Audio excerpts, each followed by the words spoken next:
My name is Sian, and I am from the Sex Workers Project at the Urban Justice Center in New York City.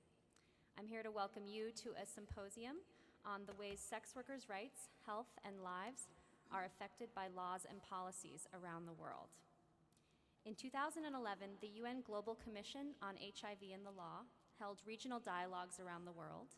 Sex workers participated in every dialogue, sharing how laws affect their access to HIV prevention and treatment, testimony about human rights abuses, and practical recommendations for change. We thought that the International AIDS Conference needed to hear these same messages. Unfortunately, even as we celebrate the lifting of the HIV ban, US immigration laws exclude most sex workers from even attending this conference. In spite of this barrier, we bring you leaders and luminaries from the global sex workers' rights movement here in the room and live streamed from the Sex Worker Freedom Festival in Calcutta, India. We also invite you to read the full submissions and the final report of the Global Commission, which endorses many of our recommendations. And we will have half an hour or possibly a little more at the end for questions. So our first speakers from the Africa region. We have Kholi Buthelezi from South Africa. She's the national coordinator of Sisonke and the country coordinator for the African Sex Workers Alliance. She trains sex workers in how to achieve health, human rights, and better working conditions. We also have Sean Maseko from Zimbabwe. She's the director of the Sexual Rights Center. She works with the LGBTI community and sex workers towards sexual rights in Zimbabwe, and they will be presenting together right here. Thank you, Sienna. Can you hear? Oh, yes, okay, thank you. We're going to kick off today starting to talk about one of the biggest challenges facing sex workers in Africa, and this is undoubtedly criminalization and criminal laws. Sex workers are targeted by national laws, bylaws, and often national and local policies as well. Sex workers have greater exposure to HIV because of criminalization.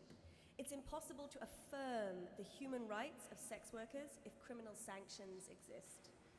The criminalization of various aspects of the sex work industry effectively criminalizes sex workers as individuals. And I'm now going to hand over to Kholi to illustrate examples from the continent about how criminalization results in serious and extensive human rights violations for sex workers. Thank you. Hi, everyone. I'm glad to be given this opportunity. Criminalization of sex work, it has violated sex workers' rights. Sex workers are being arrested unlawfully. Examples, the profiling of sex workers in Cape Town and the Eastern Cape and in some of the countries. Bad conditions when sex workers are being arrested, toilets are dirty, contracting illness because of the dirty cells, pepper spraying in the vagina, private parts, that also can cause cancer. Pepper spraying generally, it's not good. Sexual assault and rape. For an example, one case of a sex worker in Deon, she was raped by police, and when she asked for a police that can you use a condom, the police was saying, response was, what do you know about the condom? Humiliation of dignity. Sex workers getting raped by 4 police in Gauteng, and when she's afraid of laying in charge because the police is saying that who will believe you if you lay charge against me? Also, police invade sex workers' privacy by going to their houses, asking for bribes, and going to their houses they also destroy sex workers' ARVs. That also causes the defaulting of medication for sex workers.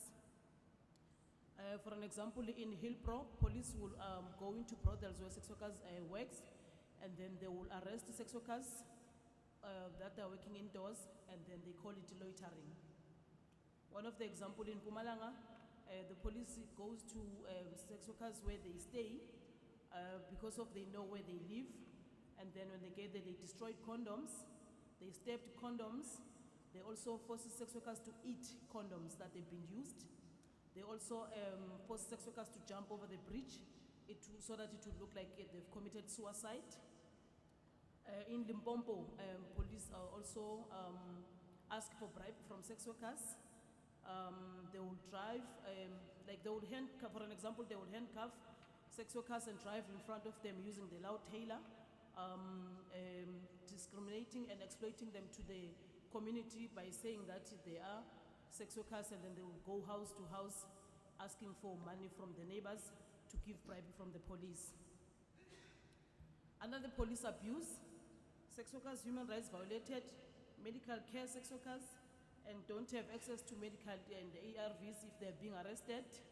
The mandated testing, sex workers are forced to do testing that they are arrested, for an example, in Malawi and Zimbabwe. And sex workers are being asked to show affidavit to prove that they're from that era if they're wanting to access the health care services. The outreach van, when for an example, in the organization that I come from, SWET, Sex Worker Education and Advocacy Task Force, we conduct outreach, and some of the provinces, they are conducting outreach, and then police have been followed them and asked them, saying that to them, they are promoting sex work if they are delivering services to sex workers, of which is violation of the human rights of sex workers for them to access the health care services. Confiscation of condom by police, it's a human rights violation to healthy. For an example, it happens to Kenya, it happens to Namibia, it happened in the US, it happens in South Africa as well. Some of the cases that occurred during the outreach, we work with the Women's Legal Center, that is our partner, the attorney, and we also work with the Tshwarang TLAC. We do report those cases to them, and then they are the ones that are helping us to document in terms of human rights violation of sex workers. Thank you.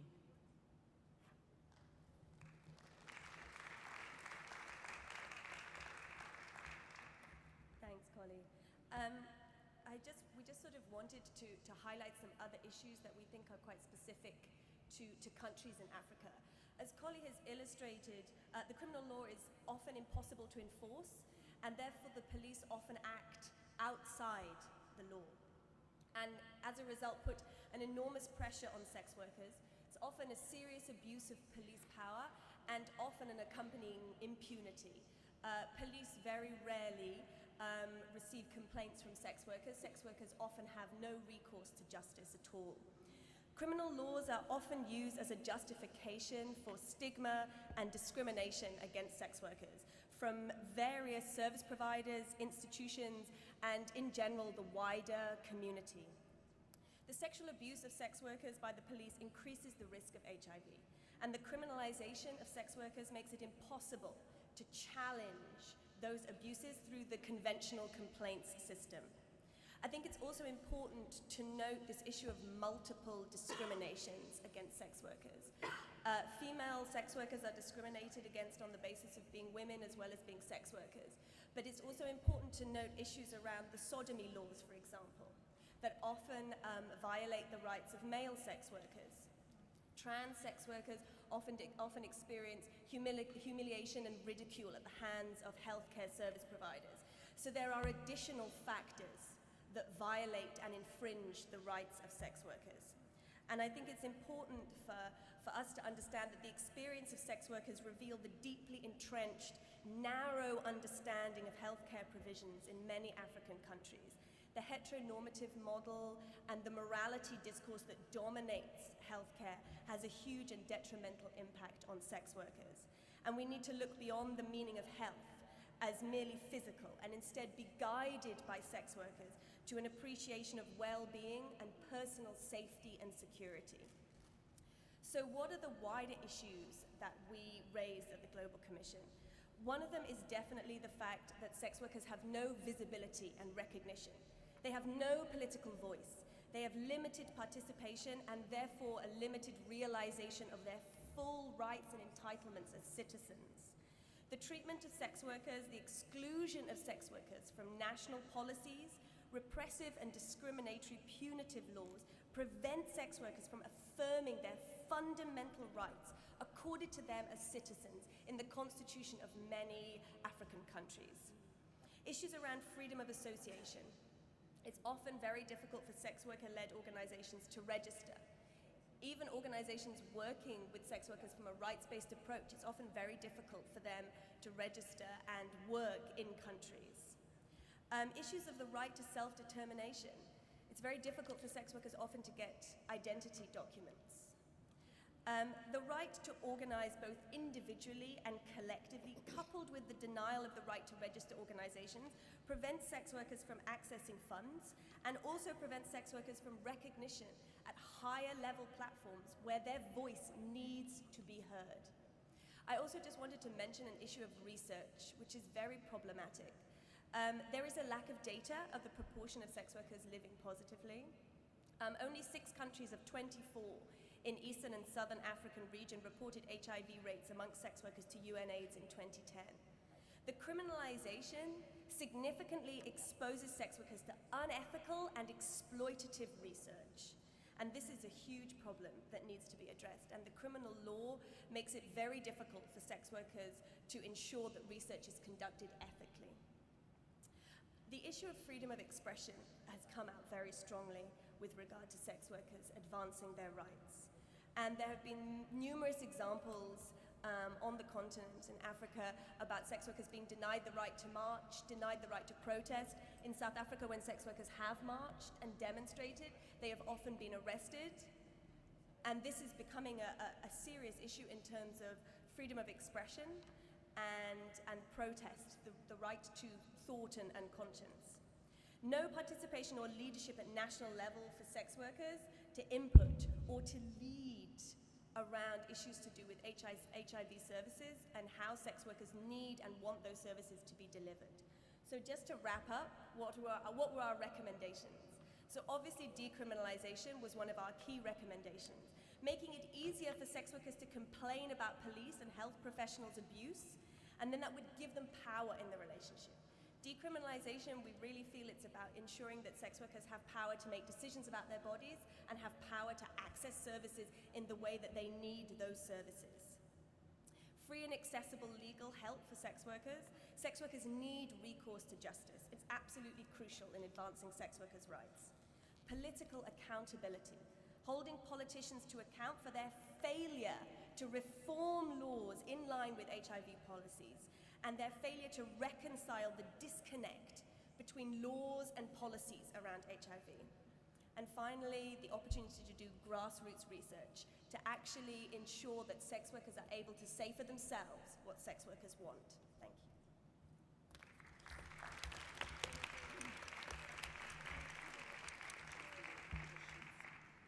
you. Thank you. And again, we can really only give you a taste of the breadth of information and recommendations that we were able to put together for this Global Commission in 2 hours. So we now turn to a very different region, and yet you will hear a lot of the same concerns echoed. The high-income countries region, which included Western Europe and the US. Our first speaker is Pye Jacobson from Sweden. She's the founder of the Rose Alliance, an association of sex workers in Sweden. She's also project manager with HIV Sweden, and she'll speak from here.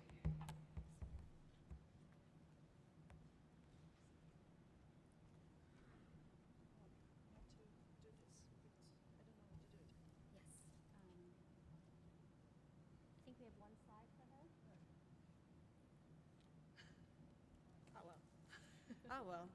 I don't really have any PowerPoints. We were just going to put a pretty slide up there. When the report from the Commission on HIV and the law came out, 2 models or 2 countries were highlighted as very problematic. One was the United States and PEPFAR, and the other one was the Swedish model. And this is a model that Sweden is claiming is a huge success, that sex work is gone, we have no trafficking, etc. But I'm going to tell you that sex work is all the same. We still have clients, we are still working, and we're doing fine when it comes to sex work. For those of you who don't know what the Swedish model is, it's when you criminalize the clients, and the sex workers can actually sell sex, and that's tolerated.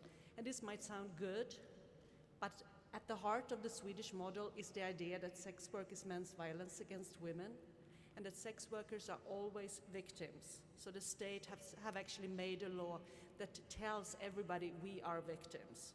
And this makes, something happens in society when you do this.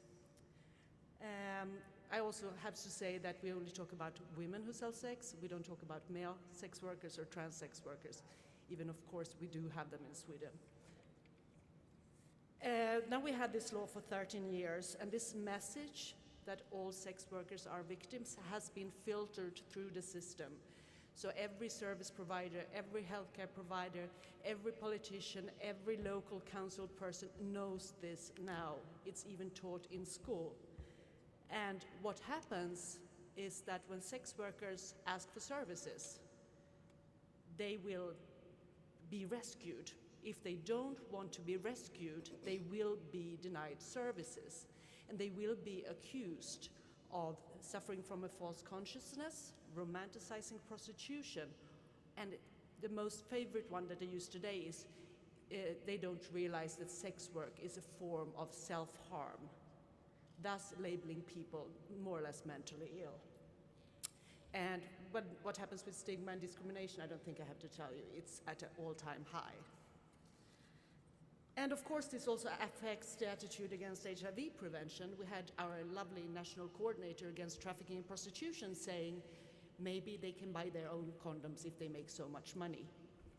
He also said, no, actually there was a social worker with the prostitution unit in Stockholm that said, why give them rape alarms? They just go off and get raped anyway. And when it comes to migrants, we still stop them at the border for carrying too many condoms. And that's why we don't let them in.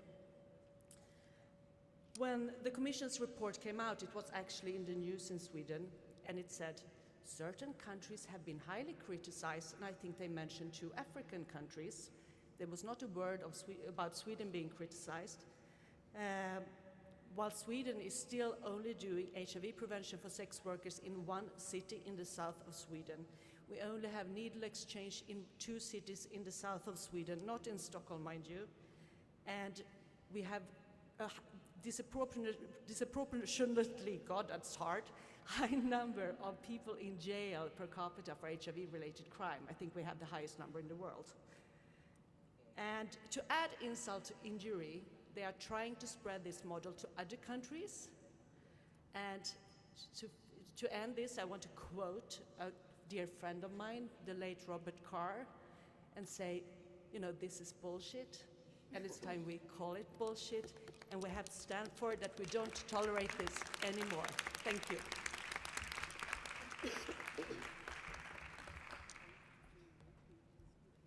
Thank you, Pye.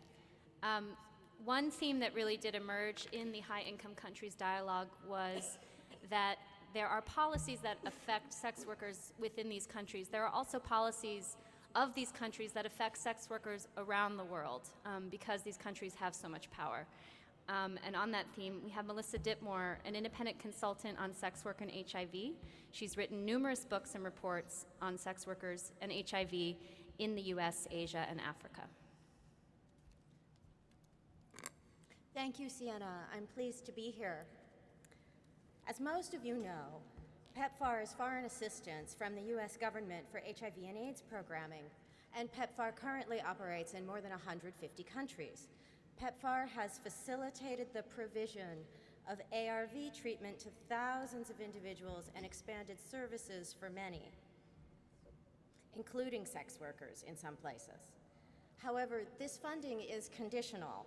Recipients of PEPFAR funds are required to sign contracts that include a clause specifying that the recipient is, quote, opposed to prostitution and sex trafficking because of the psychological and physical risks they pose for women, men, and children.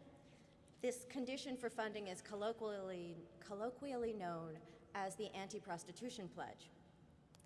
This contract language is an adaptation. Earlier versions included in the laws creating PEPFAR and its reauthorization in 2008 were different, but the effects were not.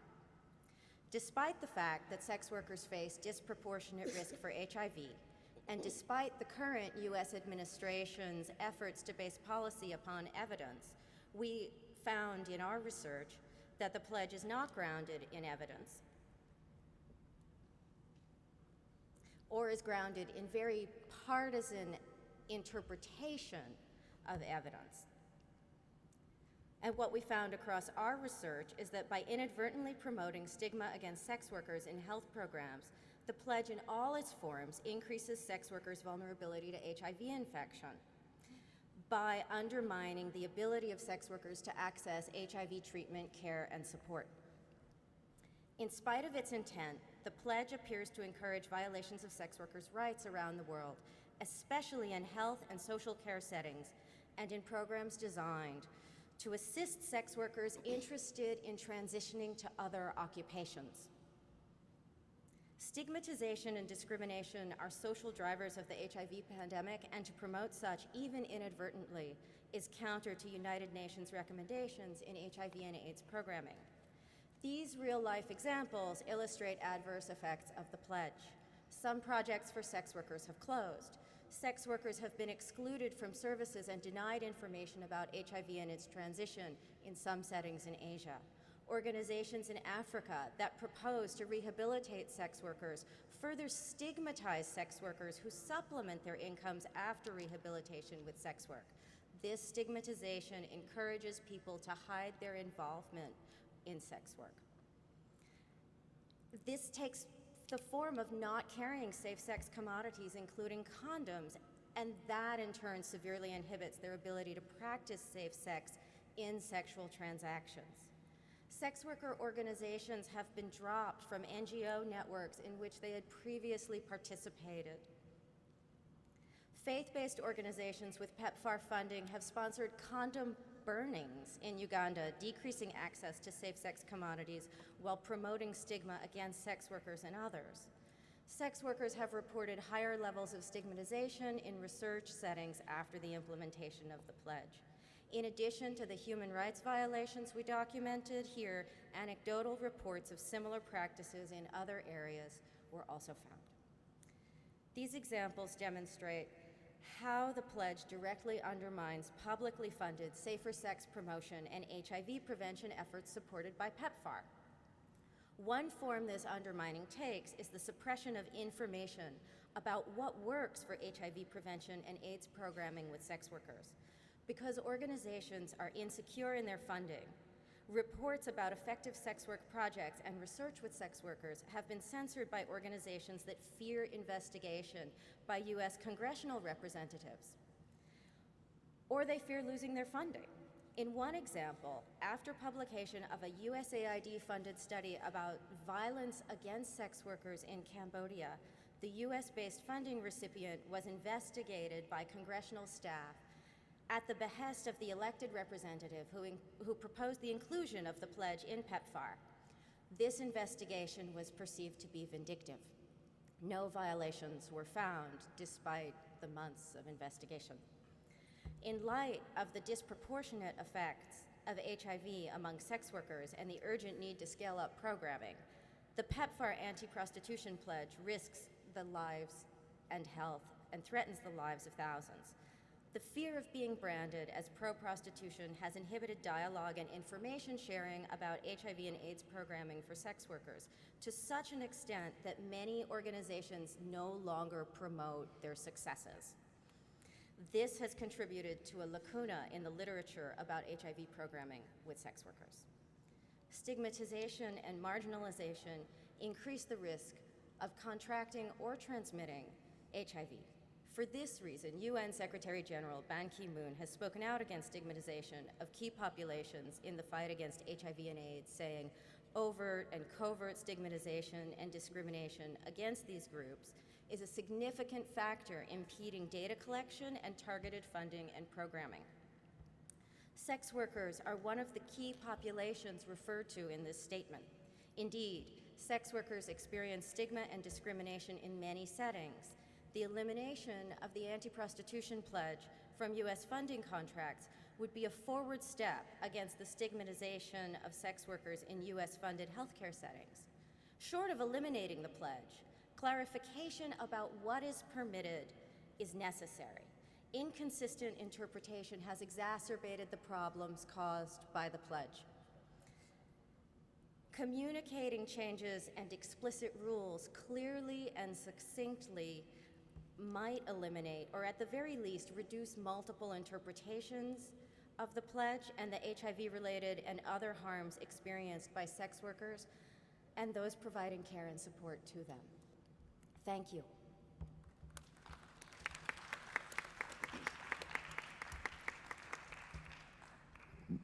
Thank you so much. And our last speaker from the high-income countries region will maybe challenge that moniker of high-income countries somewhat. We have Deon Haywood of New Orleans here in the United States.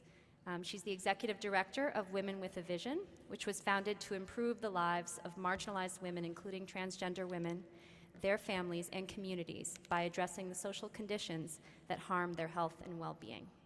Deon will speak from there. Good morning, everyone. Is it on? Okay. What I would like to do is show you how in high-income countries like the U.S. And a state that I'm from, the state of Louisiana, living in the city of New Orleans, how laws that were enacted over 200 years ago has now criminalized women and trans women involved in sex work. So in 1805, Louisiana's first code that was issued, it was designed to keep, crime against nature was designed to keep people, gay men, from having sex in the French Quarter in 1805. As the years progressed in 1942, it became synonymous with sodomy, and the moral code began in the state of Louisiana and throughout the South of what was considered a crime against nature. In 1982, the Louisiana legislature added the solicitation provision at the request of the New Orleans Police Department in response to a growing problem in male prostitution.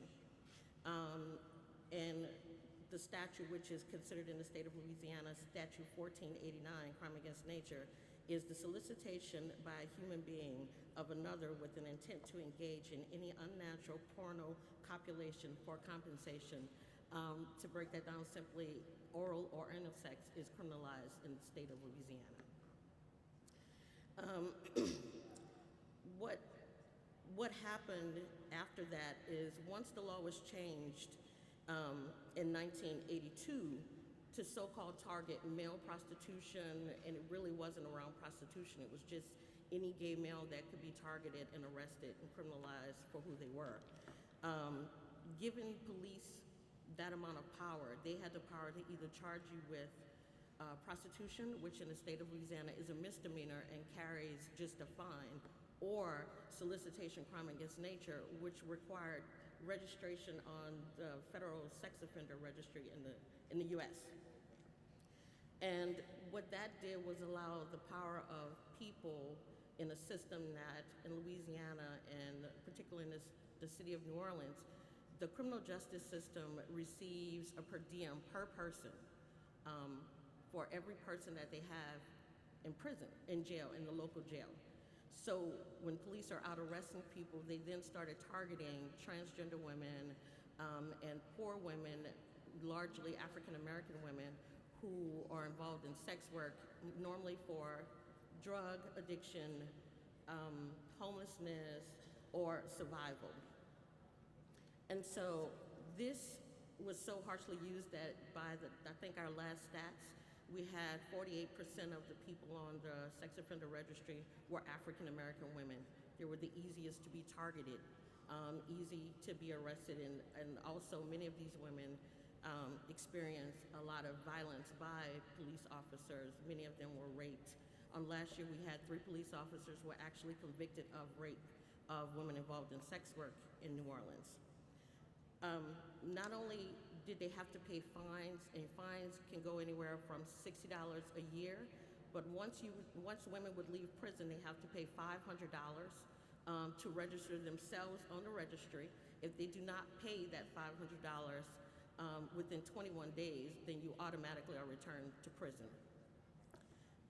If any of you can imagine what it's like to how often, think about this conference and having to be scanned in everywhere we go, or how often we have to show our ID.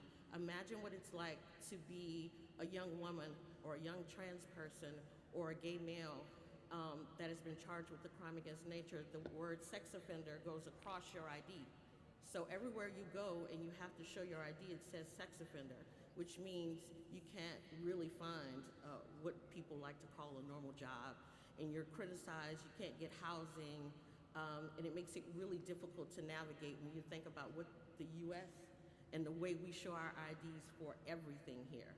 So this hinders also services, because most of the time when you go places in the US, sex offenders, people on the sex offender registry are not allowed certain provisions. You can't get money for school, you can't live close to a school, and for women who are mothers and have children, you can't take your kids, something as simple as trick or treat during Halloween, or bring your kids to school. So this law has affected many people throughout Louisiana largely. But the good news is we had the law equalized in June of 2011. We had the law equalized in the state of Louisiana to equal prostitution, so people no longer have to register as a sex offender. This year, June of 2012, the Louisiana Supreme Court declared that charging people with a crime against nature and having them register as a sex offender violated the 14th Amendment of the Constitution.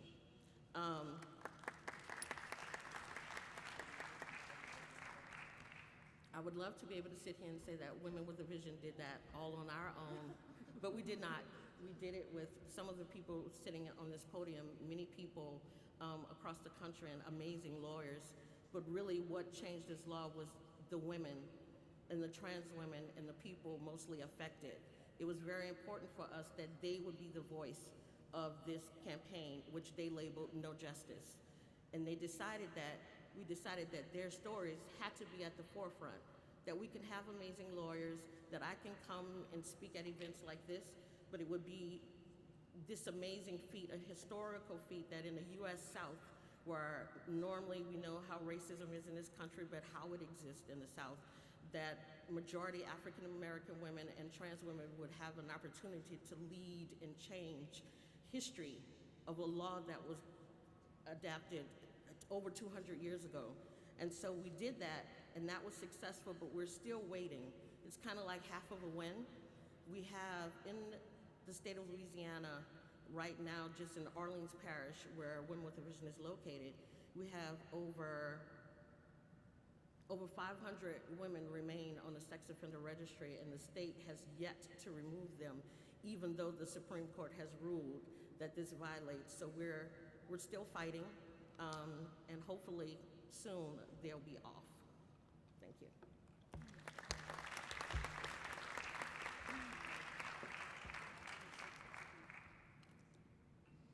Thank you so much, Deon. We now have our speaker from Calcutta. So we're hoping that our live transmission will work, and we will be joined by one of the members of the Sex Workers Freedom Festival. Mariana Bajar is from SWAN, the Sex Workers' Rights Advocacy Network, which is a network of civil society organizations advocating for the human rights of sex workers in Central and Eastern Europe. And she's representing the dialogue that happened in Eastern Europe. So we're going to make this work, hopefully.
Thank you for your patience. We are halfway there. We have video, but no audio, but we're working on it. And we want to see if we can have this happen just slightly later in the symposium. So with that, I'm going to introduce our next speaker here in the room, which is Elena Reynaga of Argentina. Yay, applause. She is the executive secretary of Red Cross Sex, the Latin and Caribbean network of female sex workers, which is made up of 15 countries in the region. She's also the founder of AMAR, which is a network of sex workers in Argentina. We also have Artemis Lopez from HIPS, a local organization for sex workers, who will be translating for us. Va a pasar a ver si consigue que funcione la internet. ¿Mis fotos? I'll work on it. Okay, okay. Bueno, buenos días a todas y a todos. Hello, everyone. ¿Sí? Okay. En realidad pensé mucho mientras estaba sentada en las presentaciones de las compañeras que me antecedieron. I was thinking a lot during the presentations of all of the women behind me. I like Okay, this. gracias. Thank you. Or in front of me, rather, yes. Sí, ok. Y creo que acordamos con todos los obstáculos son iguales en África, en Asia, en Europa y en América Latina, ¿no? Que tenemos un solo enemigo en común que es la policía. And we agree in the fact that the problems are basically the same in Asia and in Europe and in Africa and in Argentina, which are the police. Entonces, por lo tanto, me parece más que rebundar contando historias o abusos o atropellos que nosotras las trabajadoras sexuales sufrimos en América Latina. She feels that it would be kind of redundant to talk about all of the problems, like all of the police abuse that the women in Latin America feel or suffer. En realidad quisiera, como soy una soñadora y una idealista, quisiera hacer más propuestas para ver de qué manera cambiamos la realidad de nosotras las trabajadoras sexuales. Since she is more of a dreamer and more of an active person, she would like to talk about how we can change this, given that we have already established. Creo fundamentalmente que nada es imposible, She believes that nothing is impossible. que con lucha, con compromiso y empoderando a nosotras las trabajadoras sexuales se pueden lograr cambios muy importantes en la vida de nosotras. Through fighting, compromise, and empowerment, sex workers can achieve rights that are important to all of us. Para hablar de obstáculos, creo que hay muchas investigaciones epidemiológicas en el mundo entero sobre las trabajadoras sexuales, pero no hay investigaciones de los atropellos, de las violaciones de los derechos humanos de las trabajadoras sexuales, no hay investigaciones de la cantidad de crímenes impunes de las trabajadoras sexuales.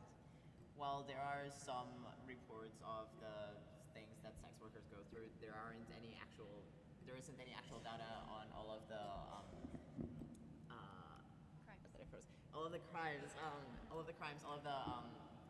just unreported crimes and awful things that sex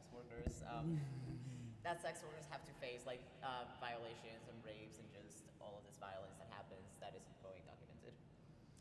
Entonces creemos que tenemos que buscar los recursos para hacerlos. Y no solamente hacerlo en América Latina, sino hacerlo en el mundo entero. Creo que es el momento que nos unamos, todas las trabajadoras sexuales del mundo, que nos unamos todas las personas técnicas, profesionales que trabajan para las trabajadoras sexuales, porque creemos que estos profesionales y estas profesionales tienen un conocimiento sumamente importante para hacer los cambios, pero nosotras las trabajadoras sexuales tenemos otro conocimiento, que es la vivencia, que es la realidad que tenemos que vivir todos los días y esa realidad la tenemos que cambiar. We should be looking for the resources to achieve this all over the world, not just in Argentina or not just in Latin America, and everybody should get united. This includes both workers and professionals in other fields, because professionals have some sort of knowledge about how we can deal with this, and sex workers have first-hand knowledge of all of the abuses that they're going through. Decían que América Latina, que las trabajadoras sexuales siempre tenemos mucha, ¿cómo decir? ¿Cómo nos subestiman? que como no fuimos a la escuela, como no sabemos leer, como no sabemos inglés, por lo tanto no podemos ejecutar nuestros propios proyectos. Latin American women tend to be subestimated or underestimated because they can't read or they can't speak English, so people assume that they can't actually do their own projects. Esta señora que tiene 59 años que está ante ustedes y que fundamentalmente es trabajadora sexual, aprendió a leer a los 47 años. Conduje la organización a la que yo fundé sin saber leer ni escribir por 3 años.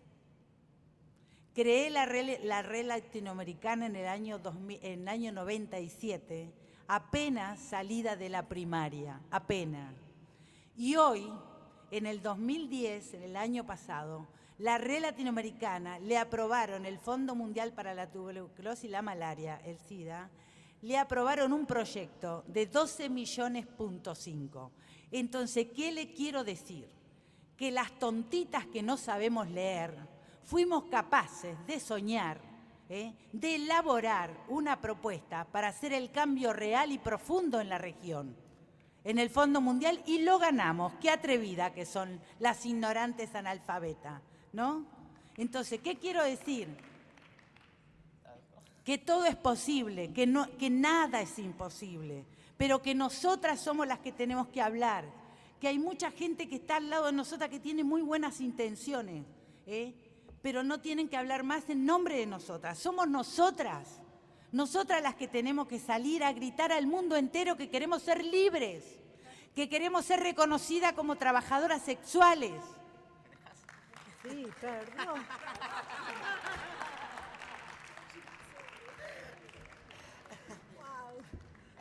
So, this 59-year-old woman who's standing right in front of you and is actually a sex worker learned to read when she was 47. She founded the yes, you founded Red. No, you founded Amar. Fundaste Amar. Sí. She founded the organization of sex workers in Argentina, and she actually led it for 3 years without knowing how to read, just coming out of first or primary education. And this just shows how all of the power that all of these silly little women who can't read or write have, and she's tired of people speaking for her. These are the women who should be talking, these are the people who should be talking, and we should be helping them along, and we should be talking more about it. ¿Sí? ¿Tengo minutos todavía? ¿Sí? El problema que tenemos en América Latina y creo que en muchas partes del mundo son las leyes de trata. Hemos avanzado mucho nosotras en América Latina en cuestiones de derechos, pero hoy, hace un par de años, tenemos algunas leyes de trata que dicen que todo es trata de personas. Y entonces todo lo que hemos avanzado en cuestiones reivindicativas de derecho, hoy estamos retrocediendo por estas leyes, que precisamente es Estados Unidos que financia las organizaciones feministas abolicionistas que elaboran estas leyes tan duras precisamente para nosotros. The problem in Latin America are all these laws with traffic, because although women or sex workers have been gaining a lot of rights, they keep coming up with all of these laws on sex traffic, and everything is traffic. And ironically or interestingly enough, it's the U.S. that's funding all of these groups that are getting all of those laws passed. Entonces, como para terminar, no sé cuánto me queda. ¿Sí? She doesn't know how long she has, so she's just going to finish up. Quisiera invitarlas a las compañeras de la mesa, a las compañeras que hoy están en África, en la India, reunidas, a ustedes, a todos vosotros, realmente a unirnos para hacer un cambio real, para que el trabajo sexual sea reconocido como tal, para que nosotras podemos ocupar los espacios que nos merecemos, para que los recursos económicos vayan a las organizaciones de base y nosotras podamos ejecutar nuestros propios proyectos y así poder empoderarnos para hacer política pública que cambie la realidad de las trabajadoras. So she's just going to invite all of her, co-workers here, comrades here, all of the people in Africa and all of you here listening to us to unite unite ourselves and to just work to to give us access to all of the resources and information and things that we need, so that all of these things go to grassroots organizations instead of people who are going to speak for us. Y solo para darle un ejemplo, que la unión hace la fuerza. That unity Hace muy is poco power. nos enteramos que el gobierno de República Dominicana iba a criminalizar a las personas viviendo con VIH que decía que intencional infectaban a otro. Le iban a dar como 30 años. La sociedad civil latinoamericana, a través del internet, de firma y de documento de posicionamiento político que se hizo llegar a su gobierno, logró parar esa ley. O sea, ¿qué le quiero decir? Todo es posible. And just as an example, a couple of years back, the Dominican Republic wanted to criminalize having HIV because it was going, like they said, transmission of it was always intentional. So all of these people just got together. La sociedad civil de qué? Perdona. De todo Latinoamérica. The Latin American civil society got together and they started collecting signatures, and they just got together and actually stopped that law from happening. So that just proves that unity is power. Thank you. Muchas gracias.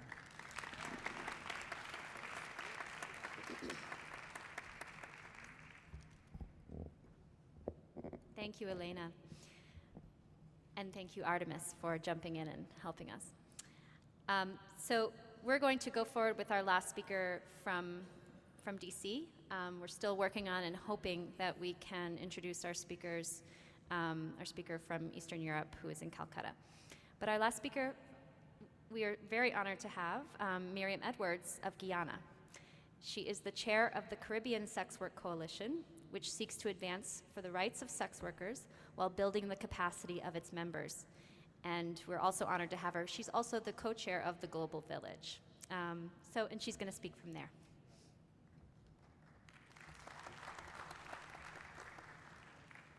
Good morning, everyone. I would like to speak on the laws and policies that need to be reformed in the Caribbean to better protect sex workers' health. The Caribbean is a fun-loving destination. At its best, combined and laid-back atmosphere of the islands with sizzling passion of Latin culture from Aruba to Puerto Rico to Cancun. You'll find nightclubs pumping out hot dance music like salsa and soca till the sun comes up. Unfortunately, the Caribbean also known to have the worst laws and policies that fuels discrimination against marginalized population, especially sex workers. For the purpose of this presentation, I will seek to first give you a comprehensive understanding of the laws and policies of the English, Dutch, and French-speaking Caribbean as it relates to sex work. Before I give you that presentation, let me just say, who are sex workers? Sex workers are adult women, men, and transgender people, and are all forms of gender identity in between. There are many different types of sex workers as there are different types of people. What they have in common is their choice to make sex work their profession. Sex workers choose their profession for many different reasons. Some choose it because it allows them to work flexible hours or because they earn a higher income. Others do sex work because it rarely requires credentials or license. Many enjoy the sense of belonging. In other words, people choose to be sex workers for many of the same reasons. Other people choose other professions because they need to make a living to support themselves, their family, because they are good at it. Sex workers are sons, daughters, brothers, sisters, mothers, fathers, husbands, and wives. But unlike most people, sex workers face discrimination because they choose their profession. This results in exclusion from many facts of everyday mainstream lives.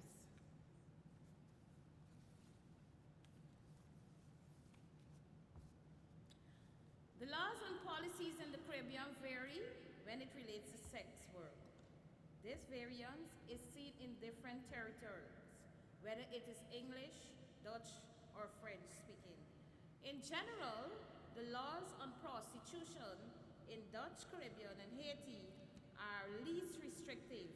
They criminalize the third party facilitation of prostitution, such as brothel keeping, procuring of trafficking, but not the prostitute, or his own organization of prostitution.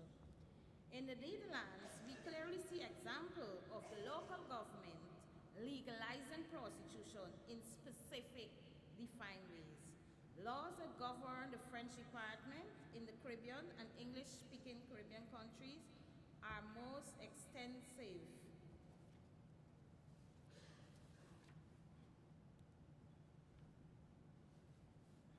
Every activities of a prostitute, a criminal act. Thus, while being a sex worker, it is considered a crime. It is also impossible to practice sex work under the current laws. The laws targeting sex work are interpreted and reinforced through specific culture and religions, ideologies, many of which condemns women participating in sex work. The laws that relate to prostitution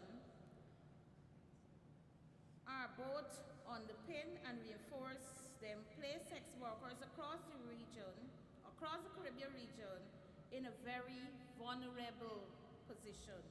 Women and girls involved in sex work tend to be most vulnerable as they remain a bias within the law and ideologies that identifies women and not men as prostitutes, although stigma surrounding male sex work are also actually felt by men.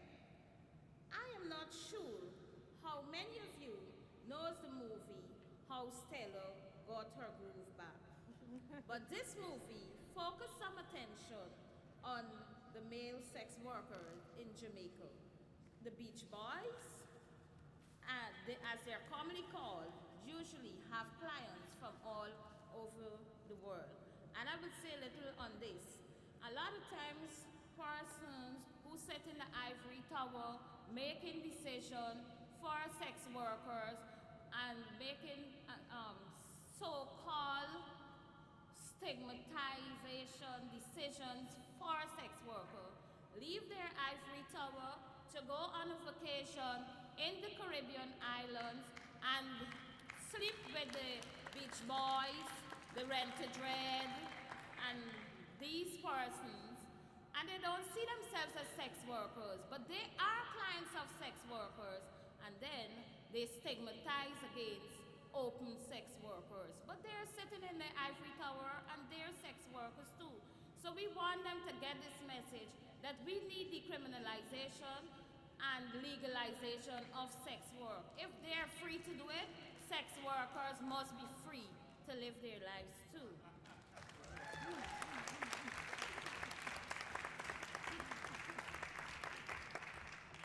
It is very evident that the laws in the Caribbean, as it is related to sex work, need to be reinforced.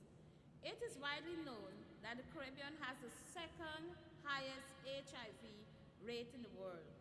And if we in the Caribbean continue to have laws that target, discriminate, and penalize sex workers, there will be no change. We will not get to 0 new infections by 2015. Change in these laws are sorely needed. The HIV prevalence among adults in the Caribbean is about 1.0 which is higher than in all other regions outside of sub-Saharan Africa. 18,000 new infections took place in 2009, which average of 50 new infections every day. There are 12,000 AIDS-related deaths in 2009, or 33 persons per day. The health of sex workers are seriously jeopardized by these incriminating laws. They prevent them from accessing health service or either collecting condoms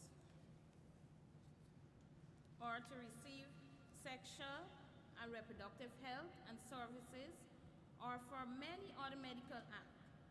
By not getting access to condom, health of sex workers are compromised.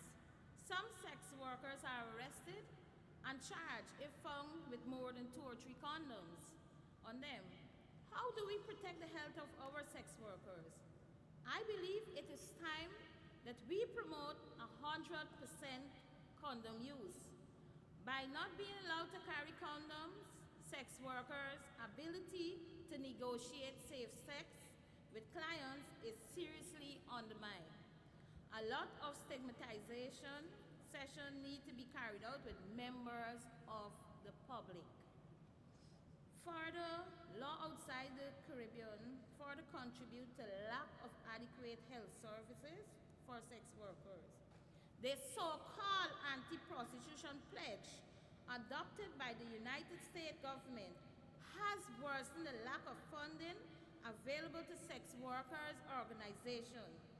NGOs across the world has adopted an organization-wide policies opposing prostitution in order to be eligible for federal anti-AIDS or anti-trafficking funding. As it is now less than 1% of the global funding is geared to sex work programs. The chilling effect of this policy reach beyond sex workers' organization or allies, collaborators and funders in other human rights movements, many of whom fear losing their own U.S. government funding. To add to the negative impact of the U.S. government funding policies on sex worker rights, resources often go into initiatives that leave sex workers more vulnerable to rights violations, health risks, so-called raids and rescue. Operations are prime examples. The impact of this policy is clear that many sex workers lead to pro-sex work organizations have lost funding as a result. And I can give an example.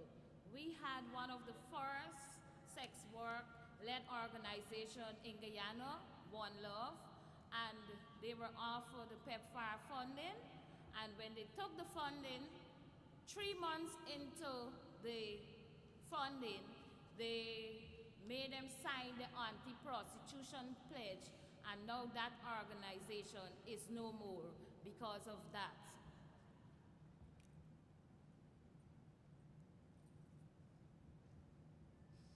There are many public health organizations either avoid taking the risk of working sex workers who resort to narrow programming approach, and some organizations receive HIV and anti-trafficking funding have implement repressive inappropriate programs.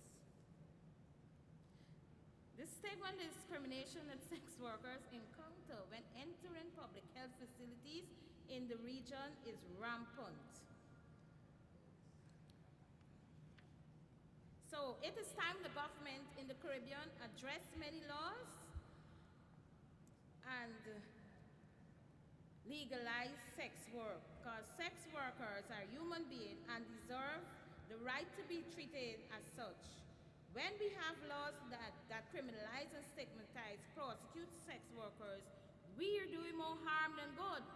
We need to work with our sex workers, involve them in programs that are there for them, give them the opportunity to make it not all of the decision themselves. We need to encourage sex work to organize groups of sex work so that they can be educated. For example, the Guyana Sex Worker Coalition, we have a safe space that allows sex workers to meet, share their ideas, and support each other.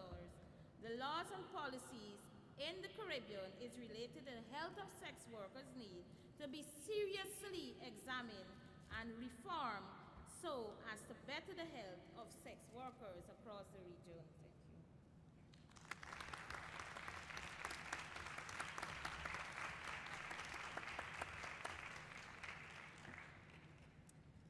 We are going to attempt to get our transmission from Calcutta one more time. So again, this is Mariana Bajar from SWAN, the Sex Workers' Rights Advocacy Network in Eastern Europe, Central and Eastern Europe.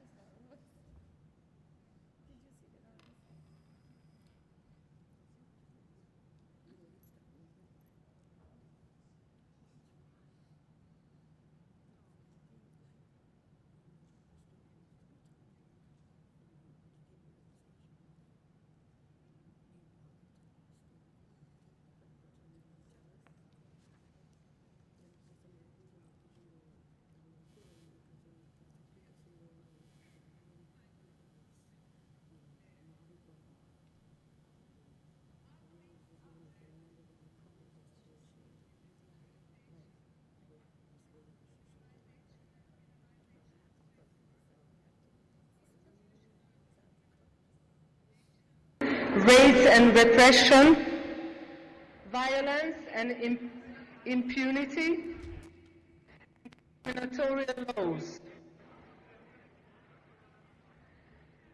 That was a hard job. So, after days and days of hard work and to try to find a joint conclusion for those 16 countries we represented over there, we presented 5 pages, which is not so much, does not sound so much, but it was a short version of all the interests of sex workers worldwide, hopefully, but formed by those 16 countries, or those regions. So, in case of criminalization and penalization of sex work, we concluded that governments must depenalize and decriminalize sex work. Sex workers-led law reforms are essential to ensure safe working spaces and equal access to police protection. Institutional discrimination, raids and repression, we concluded governments, ministries and departments on all levels must chase political orders, campaigns or quotes that push police to target sex workers for repression. Governments must put systems in place to investigate and punish human rights violations by the police force.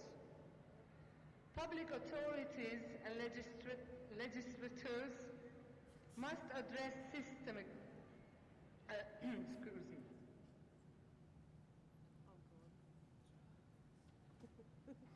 Discrimination against sex workers.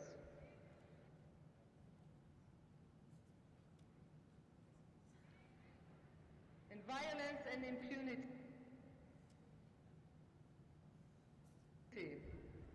Governments need to put an immediate halt to the impunity for violence against sex workers, and in particular, police violence.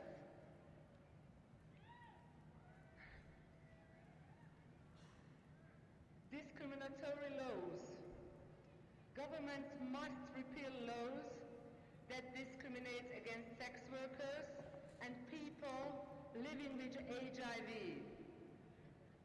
They must oppose mandatory testing and STI treatment, and ensure access to voluntary and confidential HIV services and treatment for undocumented and uninsured people.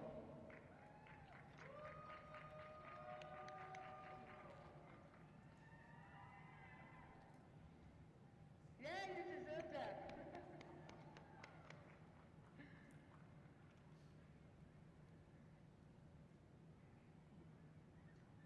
So,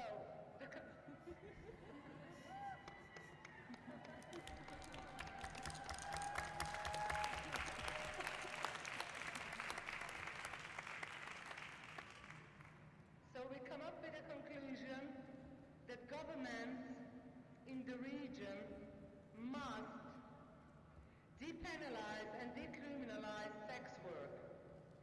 Sex worker-led law reform is necessary to ensure safe working spaces and equal access to police protection.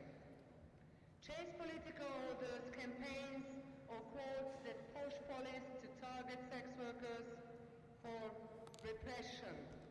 Governments must put systems in place to investigate and punish human rights violations by the police force. Put an immediate halt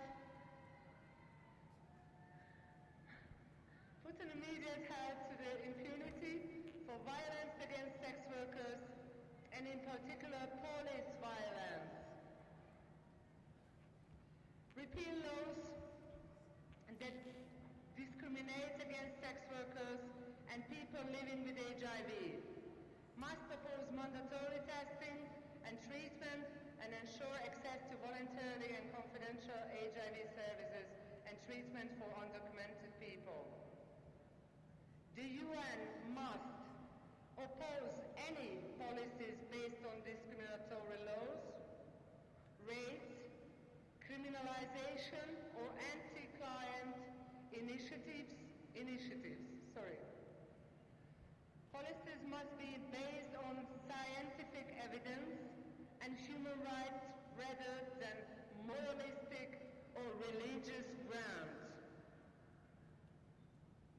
And finally, the UN and governments must further develop partnership with each other, with institutions, foundations, organizations, to increase funding for rights-based services that promote sex workers' health and rights and meaningfully involvement sex workers in their operation in order to combat and redress the human rights violation listed. So we are working on that, we demand that, and we hope the future is going to be better for all of us. So my brothers and sisters and every sex workers around the world, please raise your voice. Thank you.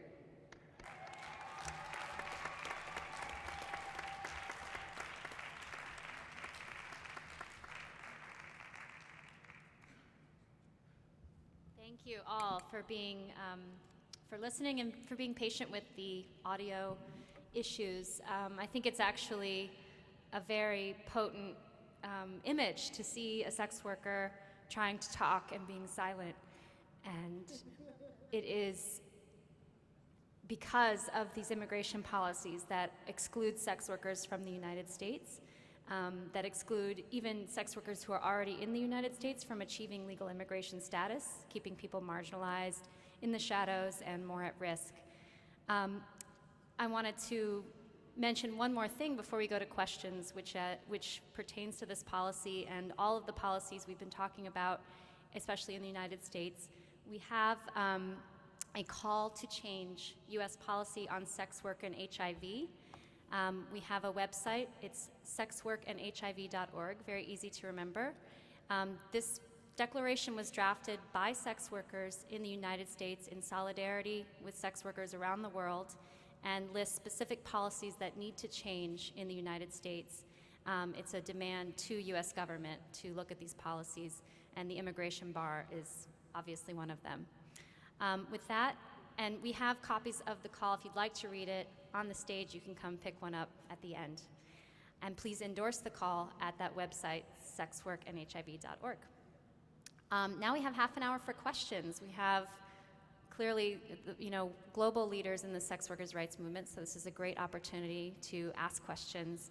We have mics here in the aisles, so please line up and ask us some questions.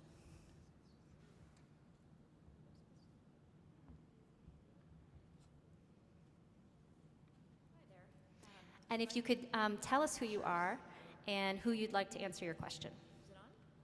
Can everyone hear me? Yes. Okay, my name is Salima Ibrahim and I'm from Reuters News. And I'm just wondering, we're about to begin this very historic conference as the first time we've returned to the U.S. in several decades. We're celebrating the fact that the travel ban on people with HIV to the U.S. has been lifted on one side. And yet, as you've all testified to, it still exists. And we heard the woman from India as well. I'm just wondering, in trying to understand what that's going to mean for the discussion here today and trying to bring everyone to the table, yet a big part of the at-risk population is not at the table here. So I'm just wondering, as we look over the next week to Friday, when we walk away, what will be lost by not having this group at the table here this week? I love comments from all of you. Would anyone like to answer that?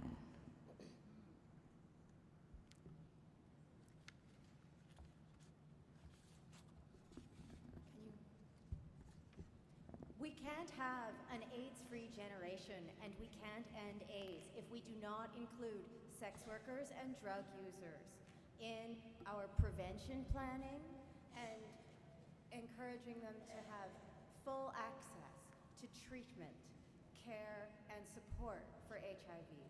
Nothing about us without us.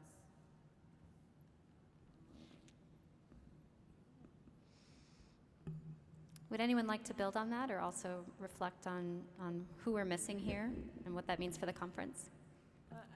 Maybe just a little reality check. I found myself as I was sitting here listening to the other speakers. At the same time, I'm looking at the watch thinking, okay, in 3 hours, a colleague of mine that is a current sex worker will be arriving at the border, and will she get in? Will I have a phone call? Who should I call? And this is reality, and I'm still not sure. Time will tell. But just having to worry about it, it's absurd. I think it's important. All of us have talked about what laws look like around criminalization of sex work and how it hinders people, and this conference has done the same thing. It has kept people locked out from the very thing where their voices can't be heard, and then they're marginalized and pushed to the side. And that's what we all are fighting for, that people will have an opportunity to raise their voice, for a voice for themselves, to speak for themselves. We all are representatives of those communities, but how powerful it is to make change when the voices of the people most affected are heard. And so at this conference, just like in New Orleans, we talk about the travel ban, but persons who are charged with solicitation crime against nature, if you're a convicted sex offender, those women who haven't raped or hurt anyone can't move around. So is this conference not doing the very thing that we all are fighting for in our individual regions, is that people should be allowed to be where they need to be? Thank you. Elena also has a comment.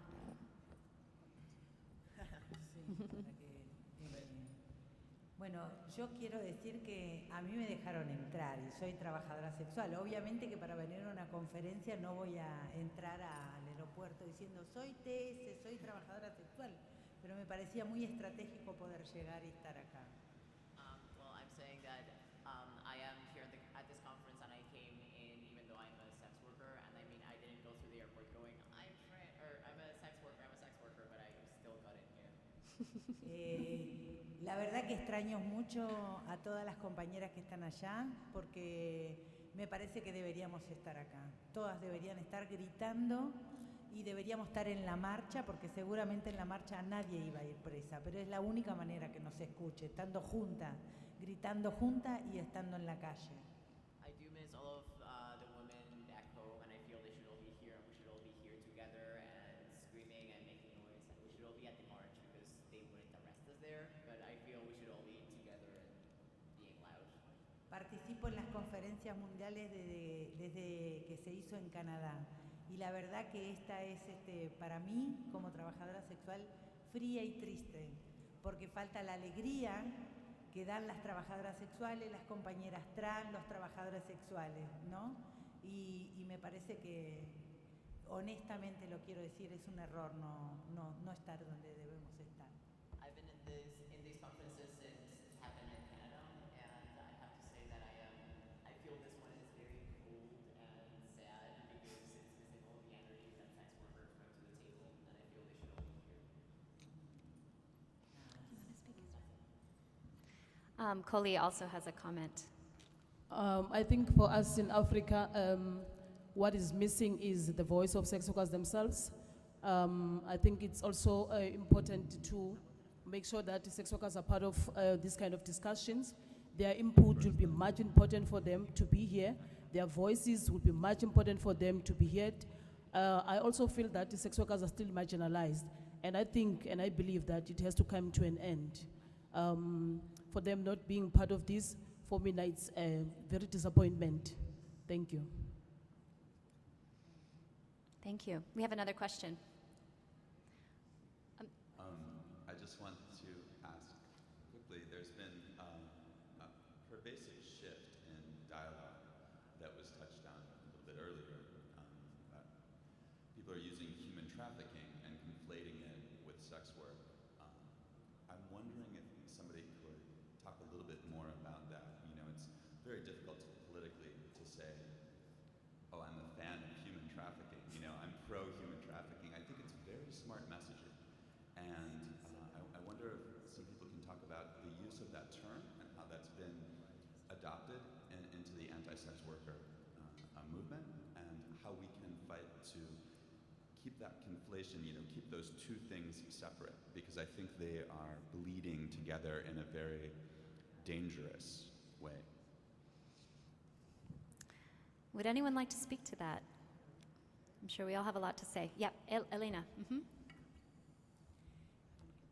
Nosotras creemos que mezclar lo que es tráfico de personas y trabajo sexual tiene una intencionalidad política y económica. I think that mixing together sex work and human trafficking is always intentional, both politically and economically.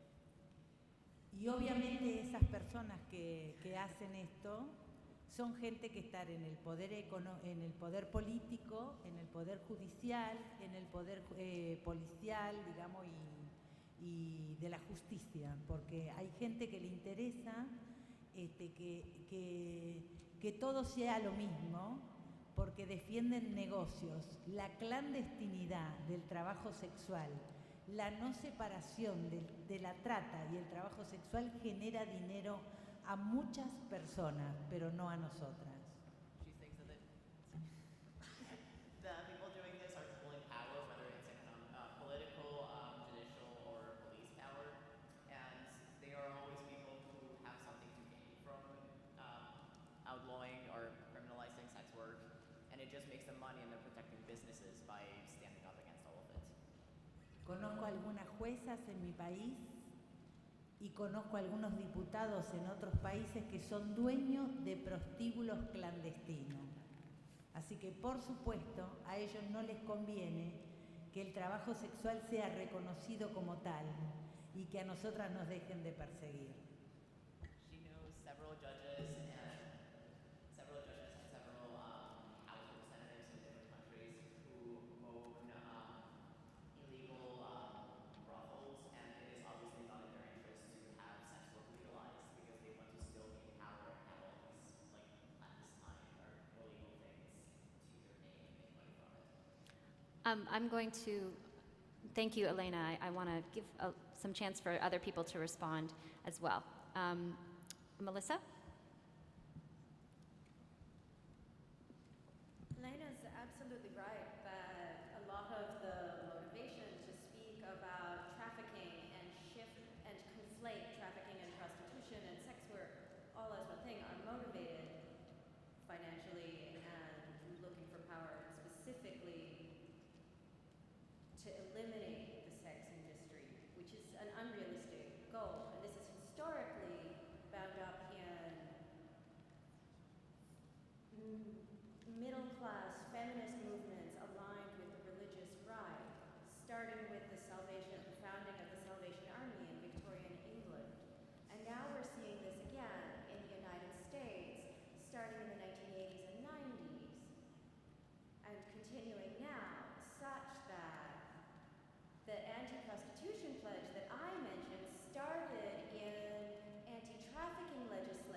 addition, the anti-trafficking legislation promoted by the U.S. elsewhere in the world has included anti-prostitution statutes enacted in other parts of the world.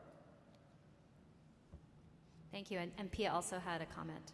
Yeah, a very brief comment. I mean, the reality is, you know, when politicians point to and say, look, we have these trafficking cases, it's terrible. Most of the time, it's a question of bonded labor, which is not nice and it's, you know, highly problematic. But it's bonded labor, that's a labor rights issue, and labor rights would also take care of that problem. Thank you. We have another, Kholi had one more comment. This is a rich topic. Okay. My comment would be, I think that was a good question, and thank you for asking that. The reason in South Africa we're calling for decriminalization, we believe that by decriminalizing adult sex work, we will be able to fight trafficking, as we are against people that are trafficking people. But at the same time, we also need to look at that it's not only sex work and trafficking. People are being trafficked to be domestic workers. So those are the things that we need to look at, not only for trafficking and sex work. Thank you very much. Thank you. We have another question. Well, I want to know if you have concrete good experiences about efforts to change the rules of not just criminalization sexual work, but also restricting sexual workers. Yes, I think so. Do we understand the question? My understanding of it is, are there good examples, are there hopeful stories of successful attempts to change laws that criminalize sex workers or restrict sex workers? And Deon told us a really great story around that. Maybe you can comment further, and then if others have examples as well. The changes we made in Louisiana, having the law changed, it's been tried numerous times. I think the last count somebody told me that over the years that the statute, people have tried at least over 20 times to change it. What we think was different is because Louisiana, the way the U.S. is set up, Louisiana is considered a conservative state. The moral code exists. And it was always tried by gay men. So this time the strategy was to lead by putting the face of women in front of the No Justice campaign, where politicians could use the moral code in the state of Louisiana by saying, you know, we will not justify sex between two men, and it never worked. But this time we used the face of women, used their stories, how it affected parenting, how it affected reproductive care, just everyday life for them being charged with this. And people told us we weren't gonna win. Some of the same things you've heard. They said, you know, a bunch of, you know, poor women, there's no way you can stand up to the state of Louisiana, it's not gonna change, but they did it, and I thought we would be in for a 15-year trial maybe, trying to get it done, but it happened within a 3-year time frame. And I really think it was because of the voices of the women who led that campaign. They weren't afraid to go talk to politicians. We took trips to the state capitol in Baton Rouge and met with lawmakers saying, we want you to stop this, and you need to stop because it's stopping us from living our lives. And where it did not legalize prostitution, but it changed the harshness of the penalties. So just to say, like, I'm being from the U.S. South with racism and sexism and poverty, and the U.S. South has the highest rates of HIV in the country, as well as the state of Louisiana has the highest incarceration rate in the world. So for me, this just fused the fire for all of us, and we're just ready for the fight to continue because we did it. Everything that they told us we couldn't do, we made it happen.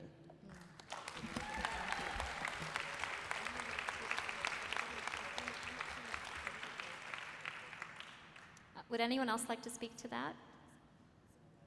Yeah, go ahead. I so seldom get to tell happy stories about Sweden, so I can give you a little happy story about Sweden.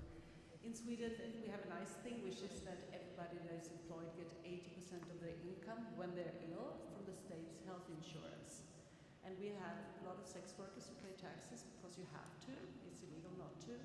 But yet we didn't have the right to the state's health insurance as it's based on expected income, and you can't have an expected income when your clients are criminals. So we pushed some cases through the system because clearly people were paying taxes, so clearly people were having an income. And 2 weeks ago, the state's health insurance company came back with new guidelines, and sex workers are now entitled to health insurance.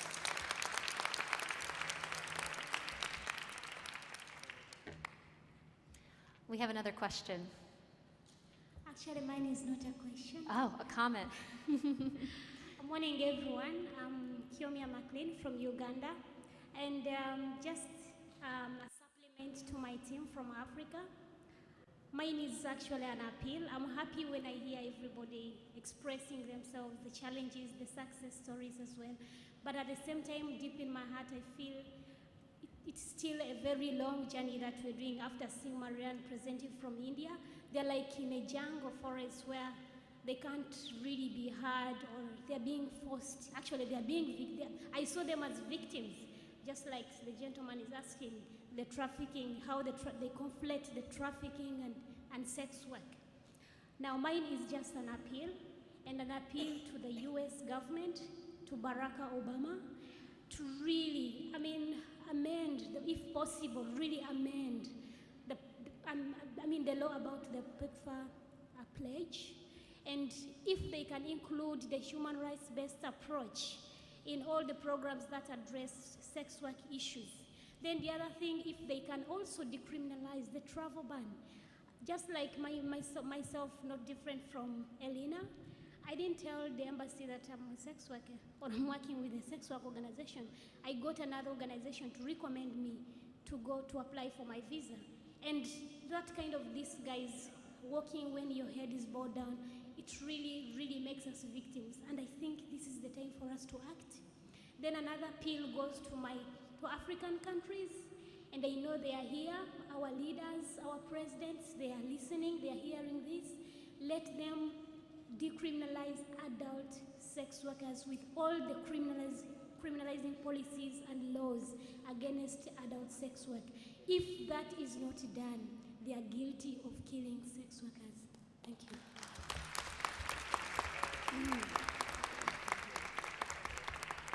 Thank you. Kioma McLean was also almost a speaker, but we didn't know if we'd have her in the US or in Calcutta, so I'm glad you had a chance to talk about Uganda as well.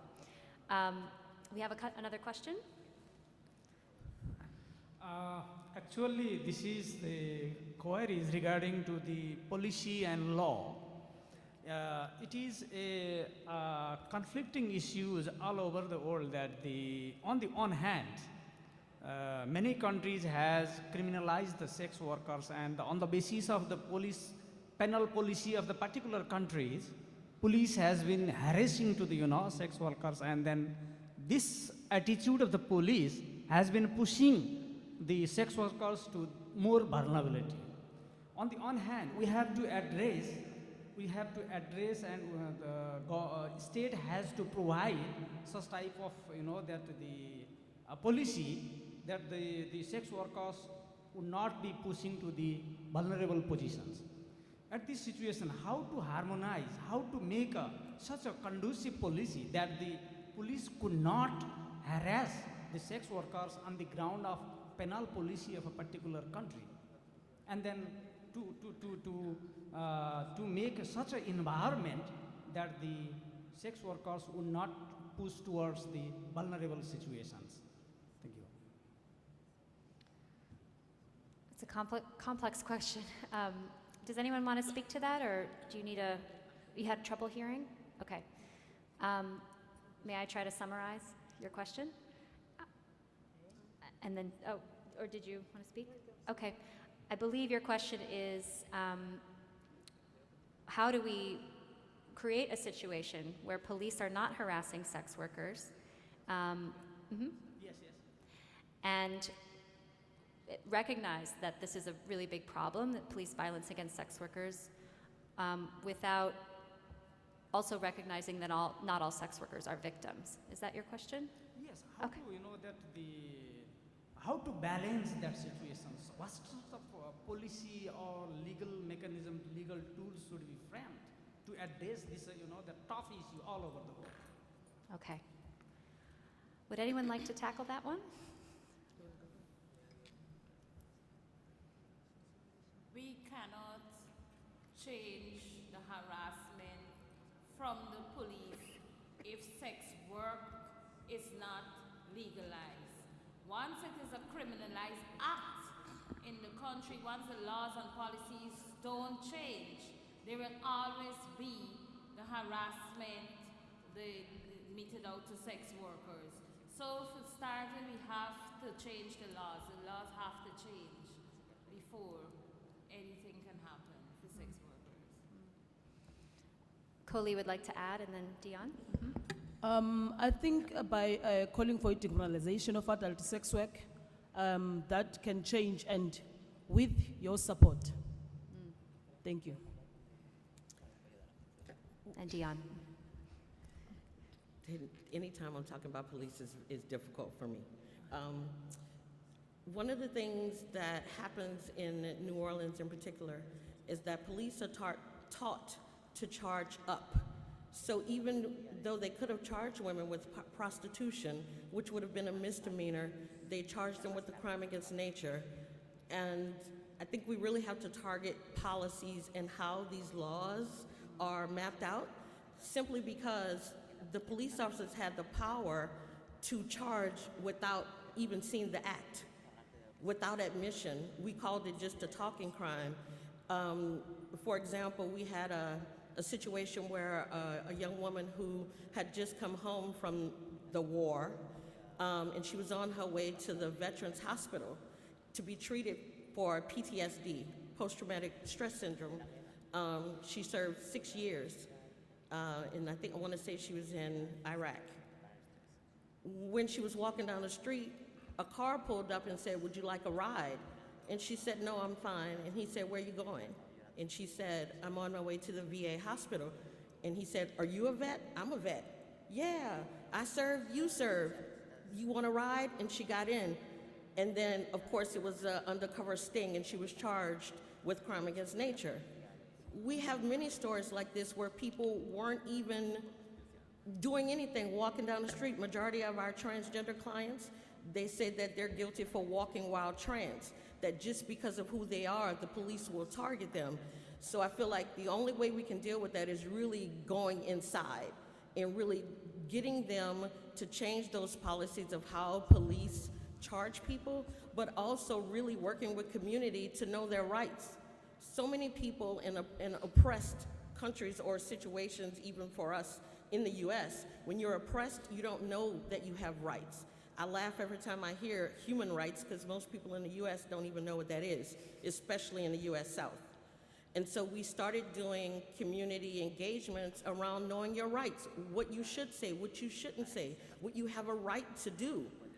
And we think that has changed a little bit, but we also went as high as we could to the Department of Justice, the US Department of Justice, and we had them do a report on the treatment of police officers of people of color, and sex workers and people in the LGBT community. But I think we have to target all of it on all levels, and police definitely need training. I hate the word cultural sensitivity because I don't think many of them know what that is. They just need to know how to treat people like human beings, and many of them don't know how to do that. Thank you. Okay. We have a few more questions. I just want to let people know, unfortunately, we're going to have to wrap up at around 11:05. There's another event coming up in the session. So I'm going to go with you. Yes, please. Hi, my name is Katrina, and I'm a lawyer from Canada, where there's a major movement afoot to adopt the Nordic or Swedish model. And so I'm wondering whether you are also facing that same issue, that same conflict in your countries, and how you're resisting that, and if you have any advice for myself as an ally to sex workers in Canada or to sex workers in Canada about sort of mobilizing against the adoption of that legal framework. Thanks. So I think the question is, are we seeing the Swedish model, which is about criminalizing clients, are we seeing that having an influence in our countries, like they are in Canada? Would anyone like to speak to that? I could speak to that from the US. Okay, I will. Yes, it's being touted as a success that should be adopted, I think, in many different countries. In the US, I always find it a little ironic that people talk about the Swedish model so much because sex workers are criminalized in the US, whereas they are, at least sex work is not a crime in Sweden. So to adopt the Swedish model, we first have to decriminalize sex work, which no one who's promoting this model is actually interested in doing. So I think it's very important to hear how the criminalization of clients is impacting sex workers in Sweden, in Norway, and in other countries that have adopted this model and are saying that it's a success without necessarily the voices of sex workers being heard. Would anyone else like to address that? I guess I should say something quick. I think it's, it is discussed in a lot of countries. Sweden has adopted it, Israel just did.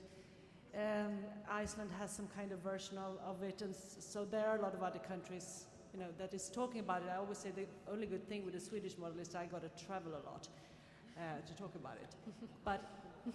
But I think the only advice I can give if anyone is dealing with this problem is ask them for the evidence, because there's actually no evidence, there's no evaluation. They have some numbers on street workers, but let's face it, it's cold in Sweden, and if you can work indoors, you will.